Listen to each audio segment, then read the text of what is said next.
पढ़ भी ली तो उतनी नहीं पढ़ पाएगा जितनी आवश्यक है, और उसमें जितना वह जान भी गया तो निश्चित है कि उसका सदुपयोग कम और दुरुपयोग ज्यादा करेगा। और आज वास्तव में पूरे संसार की स्थिति यही है। हाँ, जहां जहां जिन देशों में, जिन स्थानों में इन नियमों को किसी भी रूप में वहां पर लागू किया गया, वहां निश्चित है कि विद्या की उन्नति है, वहां निश्चित है देश की भी उन्नति है। अन्यथा नियम यही है, उनको चाहे किसी रूप में भी कहकर लागू किया जाए, पर जो व्यवस्था ऋषि ने पठन पाठन की यहाँ पर दी है,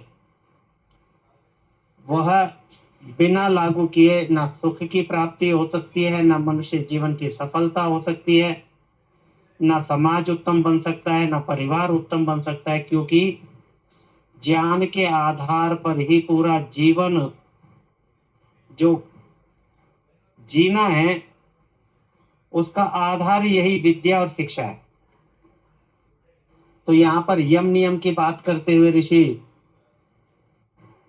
जो कल लिखते हैं कि यमों के बिना केवल नियमों का सेवन ना करें, किंतु इन दोनों का सेवन किया करें। और जो यमों का सेवन छोड़ के केवल नियमों का सेवन करता है, वह उन्नति को नहीं प्राप्त होता, किंतु अधोगति अर्थात संसार में गिरा रहता है। तो अर्थात यमों का पालन क्या सिखाता है? पाप कर्म से दूर रहना सिखाता है, और ये आवश्यक है, जीवन पर्यंत आवश्यक है। इसीलिए आरंभ में ही गुरुकुल के अंदर यम और नियमों का पालन करना अति आवश्यक है। इसमें किसी भी प्रकार की कोई त्रुटि, किसी भी प्रकार की अवहेलना, इसकी अनुमति नहीं होनी चाहिए और होती भी नहीं है। और हम भी आज की व्यवस्था, मैं बार बार एक चर्चा रखता हूँ कि यह आपातकालीन व्यवस्था है। इसमें आर्य सिद्धांतों का जितना हनन हुआ है शायद पहले कभी ना हुआ हो। इसलिए हमें अपनी संतानों को इन यम और नियमों का पालन कराना, इनकी महत्ता बताना, इनको समझाना, और जहां जहां उनसे किसी भी कारण से इसमें कोई विघ्न आ जाए, किसी भी कारण से इनके पालन करने में कहीं त्रुटि हो जाए, तो उस पर भी ध्यान रखना है। अन्यथा जैसा संसार में आज चल रहा है, जो सबके दुखों का कारण है, वह बढ़ रहा है, घट नहीं रहा। तो हम अपनी संतानों को इन यम और नियमों के बारे में अवश्य बता दें। अगर उपासना अब ना भी कर पाए तो कम से कम यम और नियम का पालन करना अति आवश्यक है। और उसके लिए मैं एक निवेदन और करना चाह रहा था कि हम अपनी संतानों का, अपने परिवारजनों को इस कक्षा के अंदर कम से कम तीसरा समोल्लास अवश्य पढ़वा दें, क्योंकि ये विद्या प्राप्ति का जो इसके अंदर नियम दिए हैं, विद्या प्राप्ति के सिद्धांत दिए हैं, और अनेक प्रकार की विद्याओं को भी यहाँ पर ऋषि ने बताया जो जीवन के लिए आवश्यक है, उनको हम अपने परिवारजनों को बता सकें। इसलिए प्रयास करें कि इस 40 मिनट के लिए आप उनको जैसे भी हो सके जोड़ने का प्रयास करें। उससे उनकी अपनी आत्मिक, शारीरिक, मानसिक उन्नति होगी, बल बढ़ेगा, विद्या बढ़ेगी, और जहाँ कहीं भी सुधार के लिए आवश्यकता है तो सुधार होने की संभावना भी रहेगी। तो यहाँ तक का हम कर चुके थे। आगे के बड़े महत्वपूर्ण सिद्धांत आज के पाठ के अंदर रहेंगे, जो हमारे जीवन से संबंधित हैं, उनको समझने का प्रयास करें। आज की कक्षा सत्यार्थ प्रकाश का तीसरा समोल्लास, मेरे पास पृष्ठ संख्या 48 और मनुस्मृति के कुछ श्लोक यहाँ पर दिए हैं। पहला श्लोक जो यहाँ पर दिया है बड़ा महत्वपूर्ण एक सिद्धांत को बताने के लिए दिया है। जो सिद्धांत इसमें बताया है उसके बारे में कभी हम विचार भी नहीं करते। लिखा है कामात्मता न प्रशस्ता न चैवे हस्त्य कामता काम्यो ही वेदाधिगमः कर्म योगश्च वैदिकः। मनुस्मृति का श्लोक है। ऋषि लिखते हैं अर्थ में अत्यंत कामातुरता और निष्कामता, दो शब्दों का प्रयोग किया। ये व्यक्ति का स्वभाव बन जाता है, उसी की चर्चा यहाँ पर की है। कामातुरता, और कामातुरता भी अर्थात अत्यंत कामातुरता, अर्थात बहुत अधिक कामना करने वाला व्यक्ति। कामना तो सब लोग करते हैं, इच्छा रखते हैं कि मुझे मेरे सुख के लिए ये पदार्थ होने चाहिए, ऐसी ऐसी व्यवस्थाएं होनी चाहिए। घर में भी, ऑफिस में भी, बाहर भी, समाज में भी लोग कामना करते हैं और कामना करनी भी चाहिए। आगे लिखेंगे, परंतु एक स्थिति ऐसी बनती है, कुछ लोगों का स्वभाव बन जाता है, और विचार करके देखें कि कहीं ऐसा स्वभाव मेरा तो नहीं है। और ये पता तभी लगेगा जब विचार करेंगे। अर्थात कौन सा स्वभाव? अत्यंत कामातुरता का, अर्थात पूरा दिन कामना करते रहना, ये भी होना चाहिए, ये भी होना चाहिए, ये भी होना चाहिए, मैं ऐसा करूंगा, मैं ऐसा करूंगा, अर्थात बड़ी बड़ी कामनाएं। और दूसरा लिखा है निष्कामता। निष्कामता अर्थात कामना ही नहीं है, इच्छा ही नहीं है। बोले जीवन में क्या करना है? बोले कुछ नहीं करना, बोला बस जितना है उतना ठीक। और इसको लोग बड़े अच्छे गुण के रूप में देखते हैं। बोले जी ये तो बड़ा संतोषी आदमी है, जो मिल जाता है उसमें काम चला लेता है, ज्यादा भागा दौड़ी नहीं करता, ज्यादा इच्छाएं नहीं रखता। तो यहाँ पर ऋषि एक बात कहते हैं कि विचार करो, और मनु महाराज का आदेश है कि अत्यंत कामातुरता और निष्कामता किसी के लिए भी श्रेष्ठ नहीं है। किसी के लिए अर्थात चारों वर्णों के लिए भी श्रेष्ठ नहीं, और चार आश्रमों में भी श्रेष्ठ नहीं। अर्थात संसार के प्रत्येक व्यक्ति के लिए दोनों स्थिति कैसी है? कहते अच्छी स्थिति नहीं है। अर्थात बहुत ज्यादा कामना रखने वाला या कामना ना रखने वाला, इन दोनों स्थितियों से, दोनों परिस्थितियों से हमें बचना चाहिए। तो फिर क्या होना चाहिए? उसके लिए लिखा है क्योंकि, कारण दिया है कि अत्यंत कामातुरता और निष्कामता हानिकारक क्यों है। कहते हैं जो कामना ना करे तो वेदों का ज्ञान और वेद विहित कर्म आदि उत्तम कर्म किसी से ना हो सके। तो अर्थात ये बताया है कि बिना कामना के, जो निष्कामता लिखी है कि बिना कामना किए तो कुछ भी नहीं मिल सकता। और कुछ भी में ऋषि ने यहाँ पर क्या क्या क्या चीज कहते, वेदों का ज्ञान नहीं प्राप्त हो सकता। अर्थात जो यथार्थ ज्ञान है, किसके बारे में? जिस यथार्थ ज्ञान की यहाँ पर चर्चा की है, कौन से यथार्थ ज्ञान की बात की है? यथार्थ ज्ञान के लिए लिखा है कि अर्थात इस पृथ्वी के ऊपर जितने भी पदार्थ हैं, शिल्प विद्या आदि है, पदार्थों का ज्ञान है, विज्ञान है, जिसको आज साइंस कहते हैं कि इनका ज्ञान और आत्मज्ञान, परमात्मा का ज्ञान, यही तीन ही तो ज्ञान है। संसार की सारी विद्याएं इन्हीं से संबंधित हैं, या तो पदार्थ विद्या, आत्म विद्या, परमात्मा की विद्या, अर्थात इनको यथार्थ रूप में जानना। तो कहते हैं कि बिना कामना के तो ये भी नहीं मिल सकती। अर्थात हम कुछ भी नहीं सीख सकते। सीखने के लिए कामना तो करनी पड़ेगी, इच्छा तो करनी पड़ेगी। बिना इच्छा के व्यक्ति कुछ नहीं सीख सकता, और बिना सीखे व्यक्ति पशुओं से भी नीचे गिरा हुआ है। क्योंकि पशुओं का तो स्वाभाविक ज्ञान होता है, परंतु मनुष्य का स्वाभाविक ज्ञान तो बहुत थोड़ा सा होता है, ना बराबर होता है। इसलिए उसे सीखना तो पड़ेगा। बिना सीखे काम नहीं चलेगा, और कामना ना की जाए तो सीखा नहीं जा सकता। और दूसरा, जब ज्ञान ही नहीं है तो वेद विहित कर्म आदि उत्तम कर्म किसी से ना हो सके। बिना सीखे व्यक्ति यदि कोई कार्य करेगा, चाहे वो कोई कार्य छोटा है या बड़ा है, बिना सीखे करेगा तो गलती करेगा, और गलती करेगा तो अपनी हानि भी करेगा, परिवार की भी करेगा, समाज की भी करेगा, औरों को भी दुख पहुंचाएगा। इसलिए कर्म कब करने हैं? पहले ज्ञान फिर कर्म। और आगे आएगी ये बात, ऋषि इस बात को लिखेंगे सत्यार्थ प्रकाश के अंदर, कि पहले ज्ञान फिर कर्म, पहले ज्ञान फिर उपासना, यही तीन विधि, ये इनसे व्यक्ति जुड़ा रहता है। अर्थात ज्ञान कर्म और उपासना, ये ज्ञान दोनों के साथ लगेगा। तो जब तक ज्ञान की प्राप्ति की इच्छा ही नहीं है, ज्ञान प्राप्त हो नहीं सकता। और जब तक ज्ञान प्राप्त होगा नहीं, तो कर्म करेगा तो गलत करेगा, पाप के करेगा, या अन्यों और अपने को हानि पहुंचाने के कर्म करेगा। इसलिए कहा है निष्कामता भी ठीक नहीं है, कामना रखनी चाहिए। और अत्यंत कामातुरता किस लिए किया है?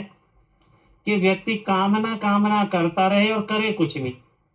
ऐसा स्वभाव बहुत लोगों का होता है, पूरा दिन बड़ा अच्छा अच्छा विचार करते हैं, पर जब करने की बारी आती है तो पीछे हो जाते हैं, अर्थात कर नहीं पाते, या करते नहीं है, या करने के साधन नहीं है, और केवल कामना कामना करते रहे तो उसका भी कोई लाभ नहीं।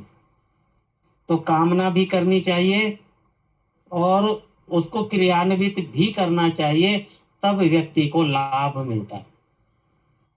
उसके लिए कहा है, कहते हैं इसलिए। अब इसलिए अर्थात कुछ ज्ञान प्राप्त करने के लिए, और ज्ञान प्राप्त करके कर्म करने के लिए, वहां पर मनु महाराज एक बात और कहते हैं। अर्थात जब चार वर्णों की बात आती है तो सबसे उत्तम वर्ण कौन सा? ब्राह्मण। अर्थात ये ब्राह्मण वो वर्ण है, या ब्राह्मण वर्ण का वह व्यक्ति होता है जिसका ज्ञान सर्वोत्तम होता है। इसलिए यहाँ पर बताया है कि वो ब्राह्मण है कौन, ज्ञान कौन प्राप्त कर पाता है, उसके कर्तव्य कर्म क्या है। स्वाध्यायेन व्रतैर्हो मैस्त्रै विधे नेज्यया सुतहि महायज्ञश्च यज्ञश्च ब्राह्म्यम क्रियते तनु। लिखते हैं स्वाध्याय, ये किसके लिए लिखा है? सारा जो श्लोक दिया है, अर्थात ब्राह्मण कौन होता है, कौन से गुण होने चाहिए, कौन से कार्य करने चाहिए ताकि वह ब्राह्मण बन जाए। तो ब्राह्मण कभी पैदा नहीं होता, ब्राह्मण बनाया जाता है, ब्रह्मत्व सिखाया जाता है, विद्या सिखाई जाती है, तब वह व्यक्ति ब्राह्मण कहलाता है। आज जो समाज में प्रचलित है कि ब्राह्मण का बेटा ब्राह्मण, वास्तव में ना वो ब्राह्मण और ना उसकी संतान ब्राह्मण, और ना इस सिद्धांत को मानने वाले ब्राह्मण। अर्थात ये अविद्या है जो हमारे समाज के अंदर फैली हुई है। ब्राह्मण बना जाता है, ब्राह्मण बनाया जाता है, और उसके लिए हम कुछ गुण लिखे हैं। कहते हैं ब्राह्मण में क्या गुण होने चाहिए? कहते हैं स्वाध्याय, सकल विद्या पढ़ने और पढ़ाने। जितना जिस व्यक्ति का सामर्थ्य है उतनी विद्या पढ़े और पढ़ाए। पढ़े पढ़े से भी काम नहीं है। गुरुकुल में ये व्यवस्थाएं हुआ करती थी कि ब्रह्मचारी लोग जैसी जैसी विद्या सीखते जाते थे, अपने से अन्य व्यक्तियों को, अन्य ब्रह्मचारियों को वह विद्या सिखाया करते थे। केवल आचार्य ही नहीं सिखाते थे, जिसने जो विषय पढ़ लिया उसके अंदर पारंगत हो गया, वह उस विषय को अपने से छोटों को सिखाया करते। इसलिए स्वाध्याय, स्वाध्याय में सभी विद्याओं का पढ़ना और पढ़ाना, ये ब्राह्मण का पहला कर्म लिखा। दूसरा लिखा है व्रत, ब्रह्मचर्य सत्य भाषण आदि नियम पालने, अतः व्रतों का पालन। व्रत ये वाले व्रत नहीं है, इसमें भी बड़ा लोगों के अंदर बड़ा संशय है। अनेक लोग समाज के अंदर मिल जाएंगे, बोले जी मैं तो 7 के 7 दिन व्रत रखता हूँ, या मैं तो एकादशी एक भी नहीं छोड़ता, पूरे जीवन पर्यंत एकादशी के व्रत रखता आया हूँ, और अन्य प्रकार के व्रत। वास्तव में वो व्रत है ही नहीं। व्रत क्या है? अर्थात उत्तम आचरण पालन करने के लिए जो संकल्प लिया जाता है और उस पर जब चला जाता है उसको कहते हैं व्रत। या दुर्गुण दुर्व्यसनों से बचने के लिए जो संकल्प लिए जाते हैं उनको कहते हैं व्रत, और लेने वाले को कहते हैं व्रतधारी। और इसके अंदर वो बड़ी सावधानी रखता है कि मैंने जो व्रत लिया है वो टूट ना जाए। तो अनेक प्रकार के व्रत लिए जाते हैं, ये हमारी परंपरा रही है, ऋषियों का आदेश रहा है और उसी के लिए कहा है। कहते ब्राह्मण कौन? कहते व्रतधारी होना चाहिए। कौन से व्रत? कहते ब्रह्मचर्य, सत्य भाषण आदि नियम पालने। अर्थात जो नियम मनुष्य के जीवन के लिए आवश्यक हैं। पीछे चर्चा की थी तैत्तिरीय उपनिषद को लेकर, ऋषि ने लिखा था वहां पर कि कौन कौन से नियम पढ़ने पढ़ाने वालों के होने चाहिए। तो कहते उन्हीं को पालन करना, उनको पालन करने का व्रत लेना, संकल्प लेना, इसको कहते हैं व्रतधारी।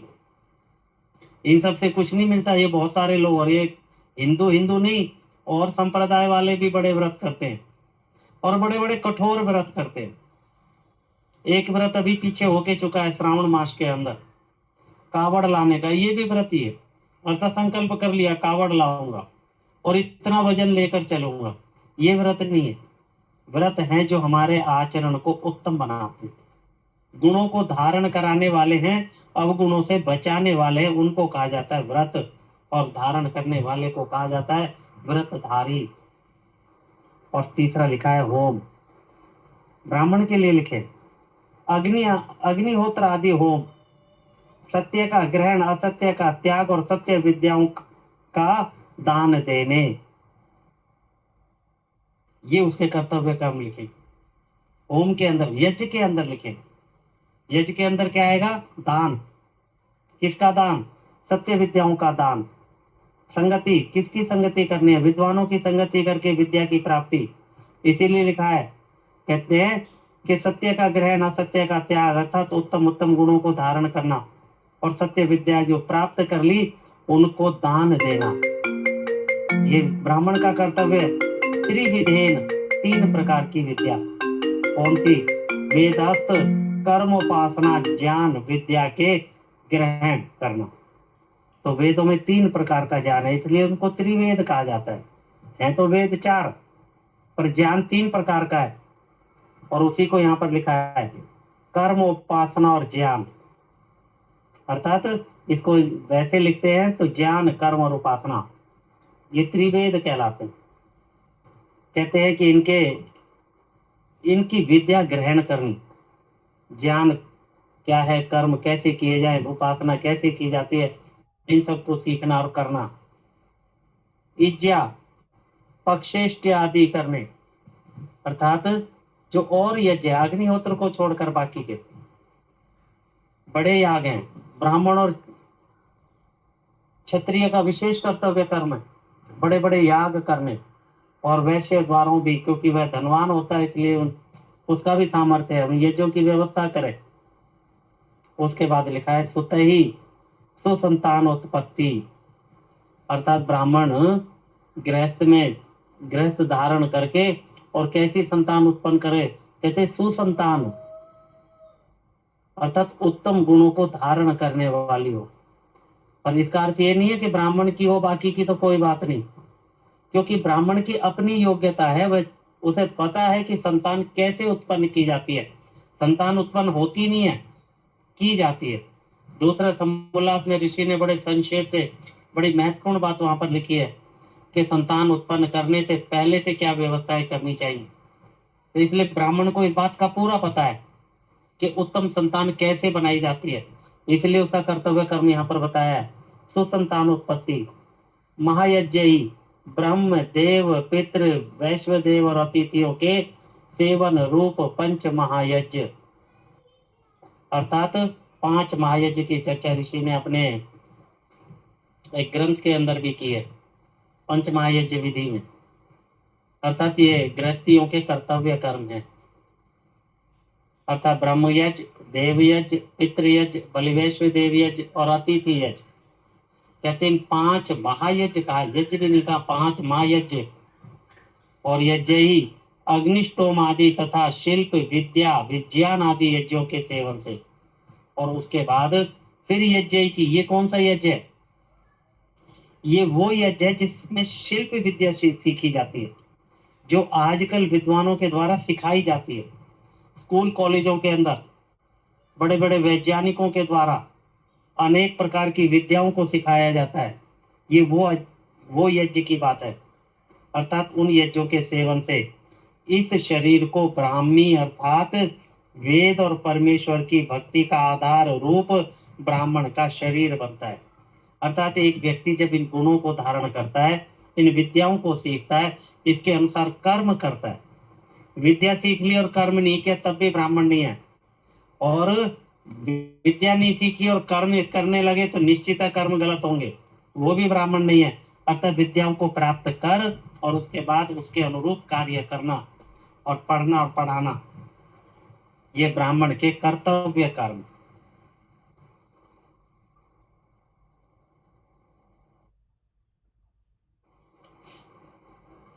इन गुणों को धारण करने वाला व्यक्ति ब्राह्मण कहलाता है।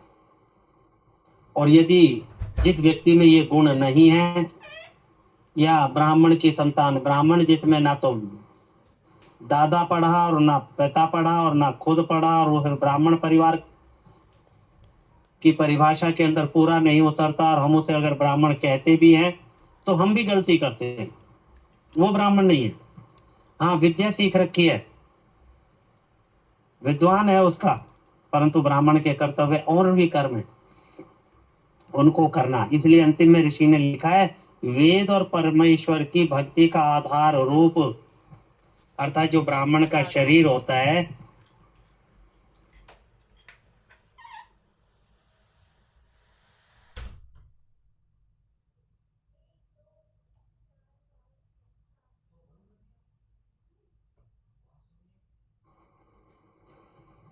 अर्थात ब्राह्मण का शरीर, ये ज्ञान कौन प्राप्त करता है? आत्मा। और कब करती है? शरीर में रहकर।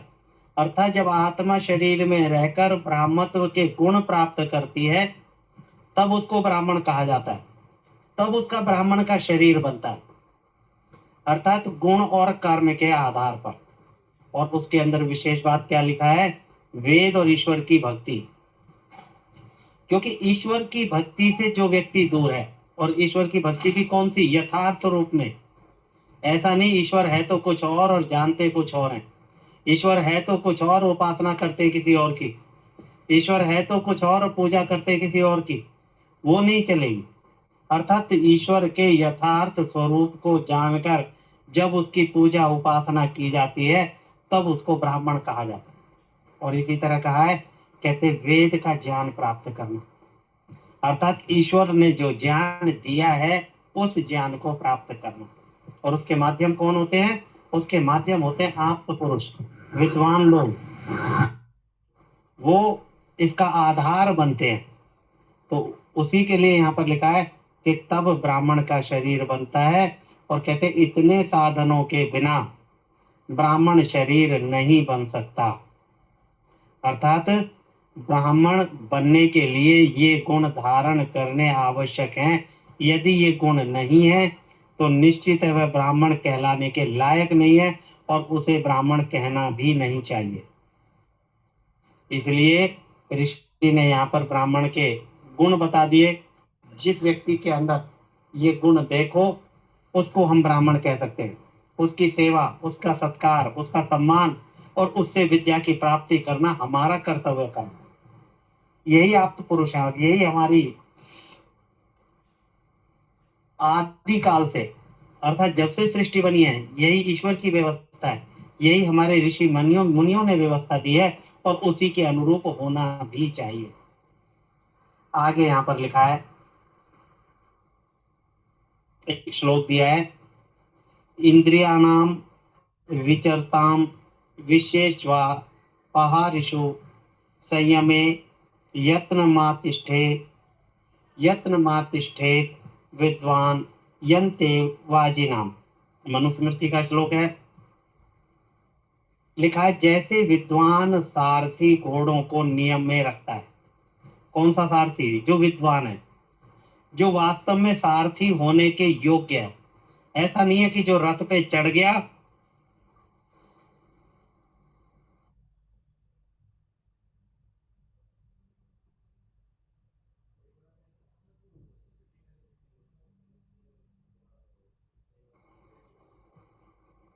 अर्थात रथ पर बैठ गया, लगाम पकड़ ली, घोड़ों को नियंत्रित करना आता नहीं, रथ चलाना आता नहीं, योग्यता उसमें है नहीं, उसको सारथी नहीं कहते।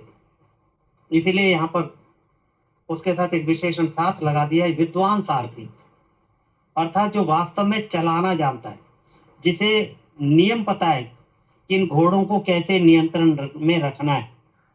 उसी के लिए कहा है, जैसे विद्वान सारथी घोड़ों को नियम में रखता है, ये उदाहरण के रूप में समझा है, वैसे मन और आत्मा को खोटे कामों में खींचने वाले, विषयों में विचरती हुई इंद्रियों के निग्रह में प्रयत्न सब प्रकार से करे। ब्राह्मण की चर्चा चल रही थी तो ब्राह्मण के लिए विशेष हो गया, परंतु ये जो विषय पूरा चल रहा है ये ब्रह्मचर्य काल के लिए है, ब्रह्मचारियों के विद्या प्राप्ति करने के लिए है। इसलिए यहाँ पर ये नियम सब पर लागू होता है और ब्रह्मचारियों को ये बात आरंभ से बता देनी चाहिए कि करना क्या है। कहते मन को नियंत्रण में रखना है, और ये मन को नियंत्रण में रखते हुए कहते उसके लिए क्या करना पड़ेगा।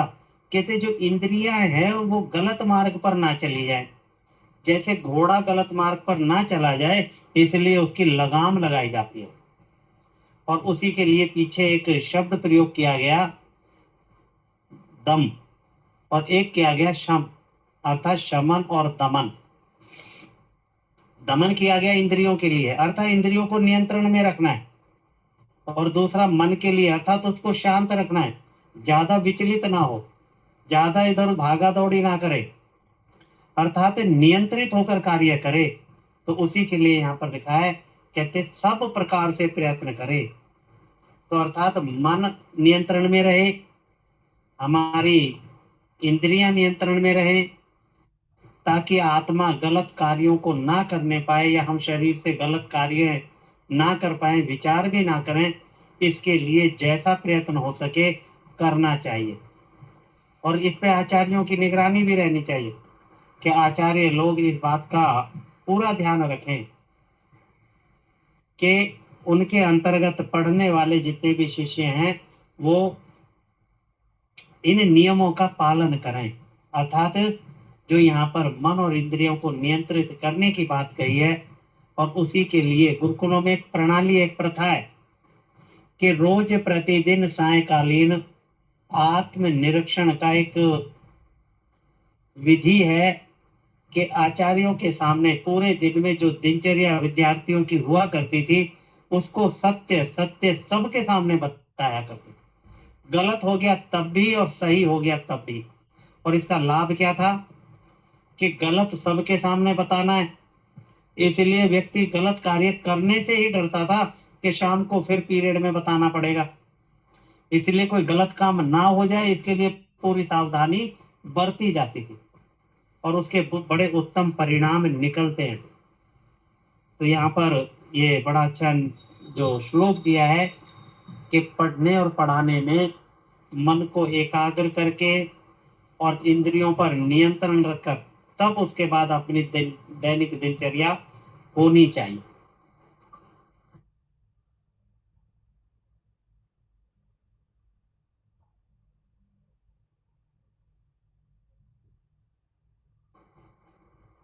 अब मन और इंद्रियों को नियंत्रण में किस लिए रखना है उससे संबंधित एक श्लोक और भी दे दिया कि यदि इसको नियंत्रण में ना रखा जाए तो हानि क्या, और नियंत्रित यदि कर ले गए तो लाभ क्या। क्योंकि पीछे एक बात की चर्चा की थी कि अगर किसी कार्य को करने से कोई लाभ नहीं है तो करना क्यों, और ना करने से अगर अगर हानि होती हो तो उस पर विचार जरूर करना चाहिए। तो इसी को लेकर कहा कि जो मन को नियंत्रित करना है, एकाग्र करना है, इंद्रियों को नियंत्रित करना है, उसके नियंत्रण के लाभ क्या और ना किया जाए तो हानि क्या। कहते इंद्रियाणाम प्रसंगेन दोषम ऋचत्य संशयम सन्नियम्या तो तान एव तथा सिद्धिम निश्चयति। अर्थ ऋषि ने लिखा है, मनुस्मृति का श्लोक है, जीवात्मा इंद्रियों के वश में होके निश्चित बड़े बड़े दोषों को प्राप्त होता है। अर्थात कर्ता कौन है? आत्मा। साधन क्या है? ये मन और इंद्रिय। और जब इंद्रियां नियंत्रण में ना रहें और अपनी इच्छा से चलें, या यूं कहें कि आत्मा मन और इंद्रियों के नियंत्रण में होके उसी के अनुरूप यदि कार्य करे, तो उसकी हानि क्या है? कहते दोषों को प्राप्त होता है। कौन से दोष? कहते बड़े बड़े दोषों को प्राप्त होता है। और ये वास्तव में सही बात है। कभी इस बात को विचार करके देखें कि जब हम जितेंद्रिय ना होकर स्वच्छंद हो जाते हैं, जो मन में आया वो करते हैं, लाभ हानि नहीं सोचते, हमारा दैनिक दिनचर्या में खान पान, रहन सहन, आचार विचार, व्यवहार, हमारा अनेक लोगों के साथ जो बोलना चालना है उसको अनियंत्रित कर देते हैं, तो हमारे दोष बढ़ते चले जाते हैं और इतने बढ़ जाते हैं कि वो फिर नियंत्रित होना भी बड़ा मुश्किल हो जाता है और बड़े बड़े पाप के कार्य हम सहज कर जाते हैं, पता भी नहीं लगता कि अब कितना बड़ा पाप कर गए। इसीलिए लिखा है निश्चित बड़े बड़े दोषों को प्राप्त होते हैं। और जब इंद्रियों को अपने वश में करता है, कौन? आत्मा करता है। क्योंकि चेतन आत्मा है, ये तो सब जड़ है। आत्मा जैसे चलाता है ये चलते हैं। तो कहते हैं अपने वश में करता है, तब सिद्धि को प्राप्त होता है। अब ये सिद्धि क्या है? इस सिद्धि शब्द का प्रयोग प्राय योगियों के साथ किया जाता है। और आजकल तो जो ये बड़े बड़े अपने आप को सिद्ध पुरुष बताते हैं, बड़े बड़े मठों के अंदर बैठे हैं, ये इधर से उधर से घूमते हैं, बड़ा कुछ धन आदि और ऐश्वर्य को प्राप्त हो जाते हैं, कहते हैं बड़ा सिद्ध पुरुष है। कोई सिद्धि विद्धि नहीं है। सिद्धि क्या है कि जब एक आदमी नियंत्रित हो, जब एक आदमी या आत्मा अपने मन और इंद्रियों को नियंत्रित होकर, जितेंद्रिय होकर और कार्य करता है, तो उसको सिद्धि प्राप्त होती है। कौन सी? अर्थात जिस कार्य को वो करना चाहता है। अगर व्यक्ति ब्रह्मचर्य काल में है और पढ़ना चाहता है, तो जितेंद्रिय होकर जितना पढ़ना चाहता है वह उस विद्या को प्राप्त कर ले जाता है। इसको कहते हैं सिद्धि की प्राप्ति। अर्थात जिस चीज की मैंने कामना की है उसकी प्राप्ति होगी। अगर गृहस्थ आश्रम में है, नियंत्रित होकर मन और इंद्रियों पर नियंत्रण करके जिस उद्देश्य की पूर्ति के लिए कार्य करेगा, निश्चित है उसमें सफलता मिलेगी। चाहे वो ब्राह्मण है, चाहे क्षत्रिय है, चाहे वैश्य है, चाहे शूद्र है। अर्थात इसीलिए वहां पर प्रयोग किया था सबको। तो इसलिए मन को नियंत्रित करना, इंद्रियों को नियंत्रण में रखना, अपने उद्देश्यों की पूर्ति करना, उसी को सिद्धि शब्द से यहाँ प्रयोग किया है कि हमारे कार्यों की सिद्धि हो जाती।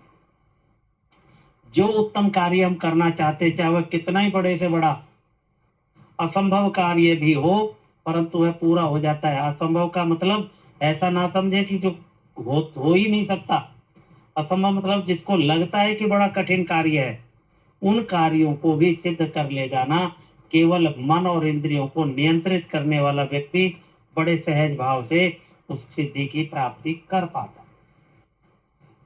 और इससे ही संबंधित कहते जो नियंत्रण में ना रखे उसके लिए भी श्लोक मनु महाराज ने लिखा है, वेदास्त्यागश्च यज्ञाश्च नियमाश्च तपांश्च न विप्र दुष्ट भावस्य सिद्धिं गच्छन्ति करहिचित्। जो दुष्टाचारी अजितेंद्रिय पुरुष है, तो जो जितेंद्रिय है उसको सिद्धि की प्राप्ति होती है, वह अपने कार्य में सफलता प्राप्त करता है। और जो अजितेंद्रिय है, अजितेंद्रिय कौन कहलाता है?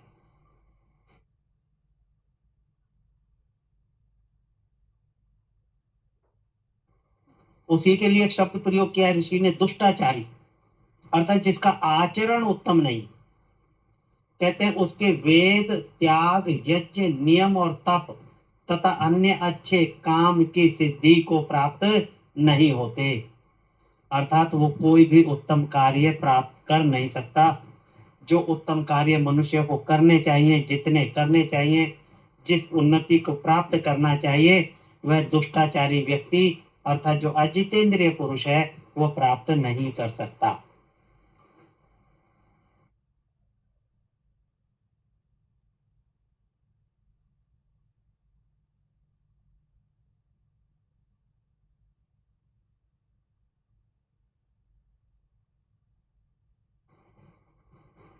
आगे 2 श्लोक और लिखे हैं, मनुस्मृति के हैं। वेदोपकरणे चैव स्वाध्याये चैव नैत्ये नानुरोधोस्त्यान्नध्याये होमा मंत्रेषु चैव ही। और दूसरा लिखा है नैत्य के नास्त्यध्यायो ब्रह्म सत्रम ही तत्स्मृतम ब्रह्माहुतिहुतम पुण्य मन्याध्याय वष्टकृतम। अर्थ ऋषि ने किया इनका, कहते वेद के पढ़ने पढ़ाने, संध्योपासन आदि 5 महायज्ञों को करने और होम मंत्रों में अनाध्याय विषयक अनुरोध अर्थात आग्रह नहीं है। ये पहले का अर्थ है। अर्थात एक बात पहले मन में निश्चित कर लें कि जो हमारे दैनिक कर्तव्य कर्म है, कौन से? वेद के पढ़ने पढ़ाना। तो यहाँ केवल वेद के नहीं है, सभी ग्रंथों की बात है, क्योंकि सारी विद्याएं वेद की विद्याएं हैं, उनके लिए अनेक ग्रंथ पढ़ने पड़ते हैं। तो उन सबको पढ़ने और पढ़ाने में। और दूसरा लिखा है संध्योपासन, अर्थात जो ब्रह्म यज्ञ, उसके बाद 5 महायज्ञ, उनके लिए भी ये हमारे क्या है, दैनिक कर्तव्य कर्म है। और ब्रह्मचर्य काल में भी है, वानप्रस्थ में भी है, गृहस्थ में भी है, संन्यास में भी है, इन सभी के लिए लिखा है। कहते हैं इनके करने और होम मंत्रों में अनाध्याय विषयक अनुरोध नहीं है, अर्थात आग्रह नहीं है, अर्थात इसके लिए कभी भी प्रेशर नहीं बनाना चाहिए। अर्थात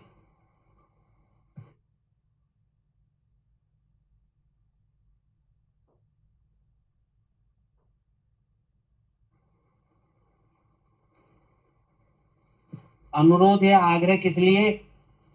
कि जब व्यक्ति की जो दैनिक दिनचर्या है उसमें किसी के द्वारा भी ऐसा आग्रह करने की आवश्यकता नहीं है, भाई आज तो छोड़ दो, रहने दो, कोई बात नहीं, चल जाएगा। कहते ये नहीं। और स्वयं भी इसी बात पर विचार करके रखें कि जो दैनिक दिनचर्या है, चाहे वो स्वाध्याय से संबंधित है, संध्योपासन से संबंधित है, यज्ञ से संबंधित है, अर्थात वो दैनिक दिनचर्या मेरी प्रतिदिन होनी चाहिए। चाहे घर में है, घर से बाहर है, या अन्य कहीं पर है, या परिस्थिति हो सकता है किसी कारण से प्रतिकूल भी हो, तब भी मेरे ये दैनिक दिनचर्या मेरी चलनी चाहिए। उसी के लिए लिखा है, क्योंकि कहते नित्य कर्म में अनाध्याय नहीं होता। अर्थात कुछ कार्य ऐसे होते हैं कि भाई चलो सप्ताह में 1 दिन कर लिया, 2 दिन कर लिया, फिर अगले सप्ताह कर लिया, तो वो चल जाएगा। परंतु जो दैनिक कार्य हैं, जो प्रतिदिन करने ही करने हैं, कहते उसमें अन्य अध्याय नहीं होता, ये नियम है। तो इसलिए पठन पाठन, यज्ञादि, संध्या उपासना, ये हमारे दैनिक आवश्यक कर्तव्य कर्म है। इसके अंदर किसी भी प्रकार से अनाध्याय होना, अर्थात किसी दिन करना और किसी दिन नहीं करना, सीधा आदेश है कि अनाध्याय नहीं करना। उसी से आगे लिखा है, उदाहरण देते हुए इसी बात को समझाया है, जैसे श्वास प्रश्वास सदा लिए जाते हैं, बंद नहीं किए जाते। अर्थात जन्म से लेकर मृत्यु पर्यंत ये श्वास प्रश्वास बिना रुकावट के चलते हैं, इनको कभी रोका भी नहीं जाता, और अगर रुक गए तो मृत्यु को प्राप्त हो जाता है। अर्थात ये अति आवश्यक है।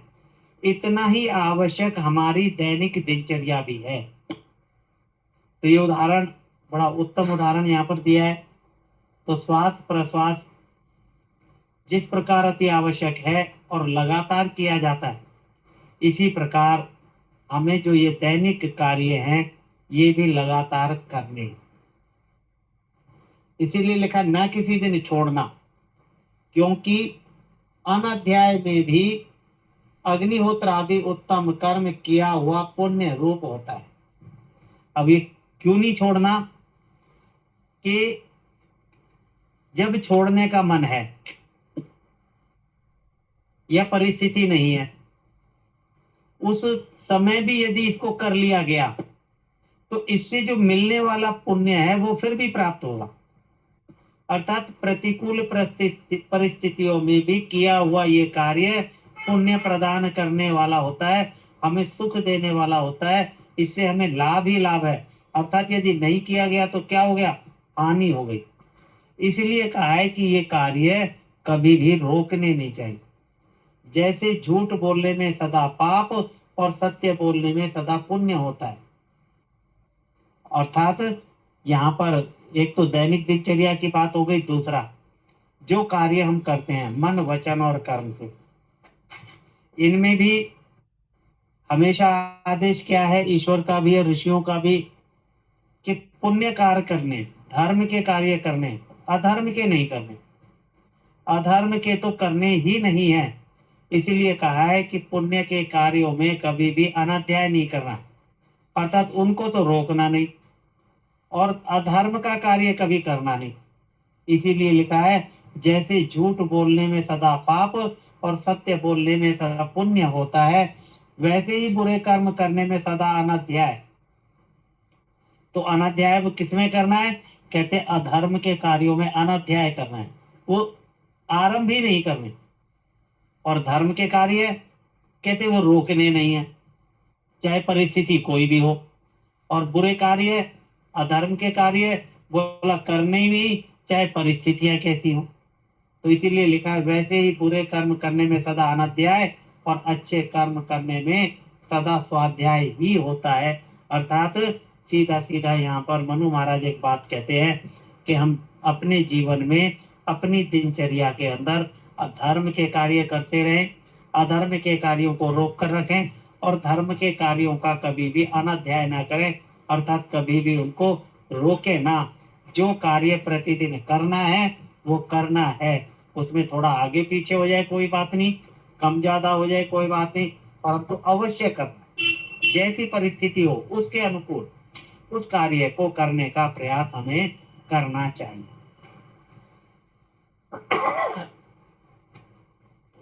आज के पाठ का यहीं पर विराम करते हैं। अगला श्लोक मनु स्मृति से फिर लिया है। उस श्लोक को हम सब जानते भी हैं कि वृद्धों की सेवा करने से 4 चीजें बढ़ती हैं। और भी उत्तम उत्तम श्लोक हमारे आचरण से संबंधित जो बचपन में बच्चों को सिखा देने चाहिए। और यदि हमारा कहीं पर भी उनमें, हमारी दिनचर्या में अगर कहीं पर भी इन श्लोकों से विरोध में कोई कार्य हो रहा है तो उन्हें हमें रोकना चाहिए, उसका प्रयास करना चाहिए। उसी के लिए हमारा स्वाध्याय है, उसी से लाभ है। तो आज के पाठ का विराम करते हैं। सभी का बहुत बहुत धन्यवाद। मंत्र पाठ के बाद एक बात पूछूं आचार्य जी, 1 मिनट रुक जाए जी। अभी मंत्र पाठ के बाद आप लोग प्रश्न कर सकते हैं। ठीक है। और पहले एक बार हैंड रेज कर लें तो क्रम से सबका प्रश्नों के उत्तर आ जाएंगे, व्यवस्था बनी रहेगी। और प्रयास करें पहले आज के स्वाध्याय से संबंधित प्रश्नों वो रख लें, उसके बाद आप लोगों इसी के अनुसार पूछूं।